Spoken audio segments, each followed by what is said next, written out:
Hi guys, and welcome to Sunday. Now, during the week I got a couple of questions from people asking me about my iPad, specifically if I still use it on a regular basis and if I could do like an update to my review that I posted about 2 or 3 months ago. So I thought I'd do a quick little review. Long story short is, my opinion of the iPad hasn't changed significantly. In fact, it's become quite a useful part of my life. I've got it here. That's the little fella there. Oh look, you can see me. Eee. Vortex. Yeah, I use it on a daily basis. Being sort of a YouTuber who has a lot of comments and emails and all that sort of stuff coming in, it's an invaluable little device to have. I use it mostly for updating Twitter, responding to YouTube comments on both my channels, checking emails and replying to emails and all that sort of stuff. But I found that it's also really useful just as a general entertainment device. I have a lot of videos and music and stuff on there. I also just do general web surfing and stuff, which basically this device covers everything that I need it to do.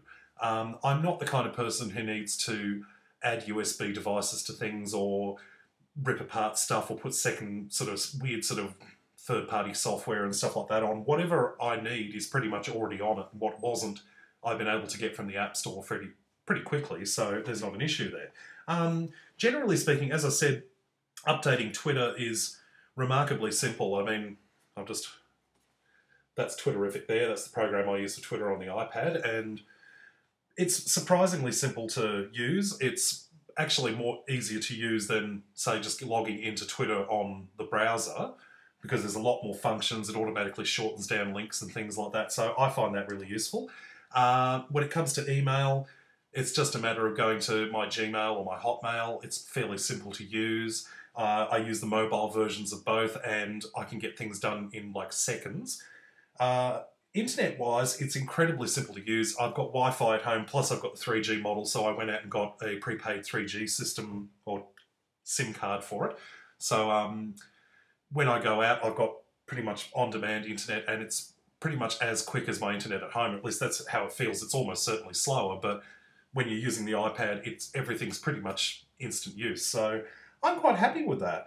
I've even got Skype on there, which isn't actually available as an iPad app. I'm actually using the iPhone version of it, but I've used it for making phone calls on that, and it's fantastic. I've not had an issue with it.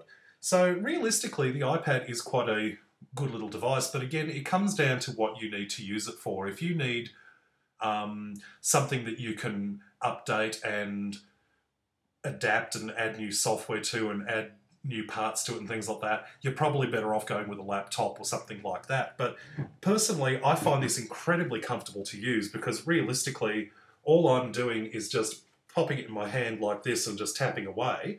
I also find it really useful when I'm downstairs in the living room or in the kitchen. I've just got it on hands like that. I can just flip through it, and it's easy as pie. So I find that really helpful for my sort of usage. But as I said, it all comes down to what you need, what your needs are, and what you want to use the device for.